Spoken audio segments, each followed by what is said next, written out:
Well, thank you once again, and honored to be here. We've made that very clear, and as the game gets closer, we want to thank all the folks involved, Mike Neely all the way down to our hosts and people who take care of us. So this is one of the favorite bowl games that I've ever been to, and I always look forward to coming back, and very proud of our preparation and look forward to playing the game. Thank you. Every team's different. You know, we have a template that I've used for many years, but like all the way back to 2008, that was a very veteran team that we had to basically get them to the final game. We've had young teams, like the 2014 team was very young. This team falls more to that mode. So we practiced hard, and I've tried to put them in as many game situations as possible. Almost half our roster has never been to a bowl game, and they're freshmen or never played in a bowl game. So it was a little different preparation that we've had if you were a veteran team. So that's the only difference. And now it's all about getting them off their feet, getting them ready to go and rested, and so they can play their best. Third row right. Coach, you don't really think of Clemson and Ohio State being traditional recruiting rivals, but Coach Lee said the other night that you two have gone after a lot of the same players. I wonder if that's your experience and what it's like to recruit against Clemson.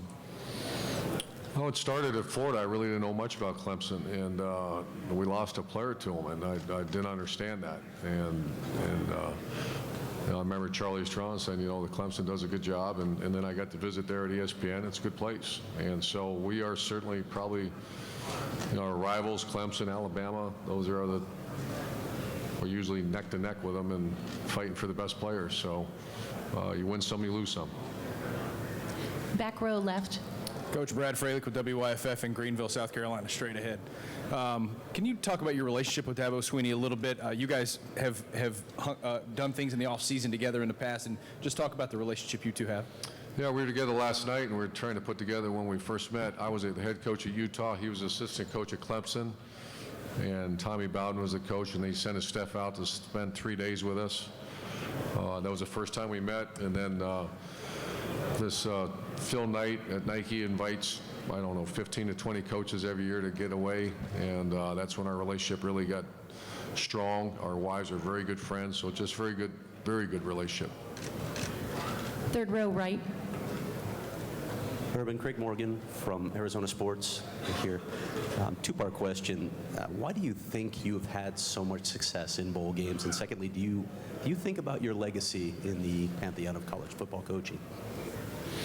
Well, every time you hear the word success, I always credit these guys next to me. We have very, very good players that care. You know, I've had not many, but every once in a while I get a few great players that don't care. That's tough. But when you start seeing Raekwon McMillan, Pat Elflein, J.T. Barrett, and Malik Hooker, they're not only great players, but they care deeply about their team. And so that's, we push team first. We push brotherhood of trust, other things. So you want to get a group of players that play really hard, get them to care about each other, and that's why we've had success. Second row center. Karen Kraus from the New York Times. At a time when a lot of parents are steering their kids to specializations so that they can maybe be in a program like yours someday, you have a lot of multi-sport athletes. What is your philosophy? Specialization, you have to speak louder, please. Concentrating on football only in the hopes of someday being in a program like this. You have a lot of multi-sport athletes in your program. You were a multi-sport athlete. Right. What's your philosophy? No, I think every parent, I just speak on behalf of my kids. I was very disappointed when my daughters, I don't know if now's the time to talk about it, but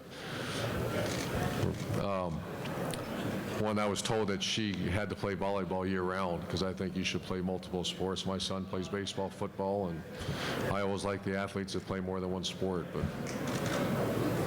does it change at the college level?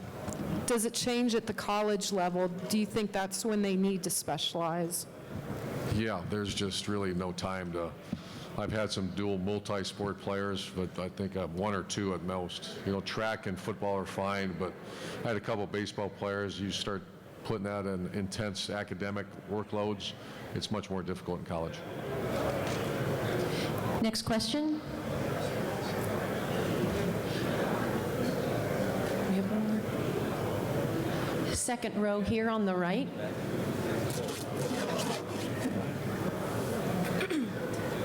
Mr. Crick, USA Today Sports.